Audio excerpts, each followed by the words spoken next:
Jemaah calon haji Kabupaten Ogan Komering Ilir dijadwalkan masuk asrama haji Palembang pada 19 dan 20 Juni 2023. Keberangkatan JCH asal Kabupaten Oki ini akan dilepas seremonial dari kantor Pemkab Oki oleh Bupati Oki Haji Iskandar SE.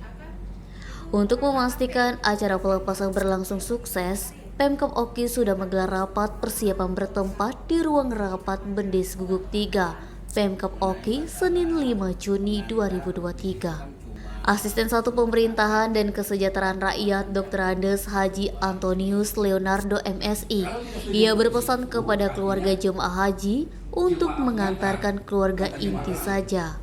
Kloter 21 masuk asrama haji Palembang pada Senin 19 Juni 2023 pukul 15.00 waktu Indonesia Barat dan akan dilepas dari Pemkab Oki pada pukul 10.00 waktu Indonesia Barat.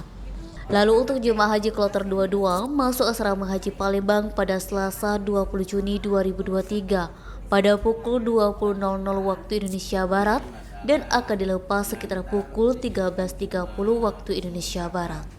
Anton menyampaikan semoga pelaksanaan ibadah haji tahun ini khususnya JCH Oki berjalan lancar dan mendapatkan haji yang mabrur. Termasuk dalam pelepasan pemberangkatan ini berjalan lancar. Terima kasih Pak sarannya. Niskia, Sumek.co melaporkan.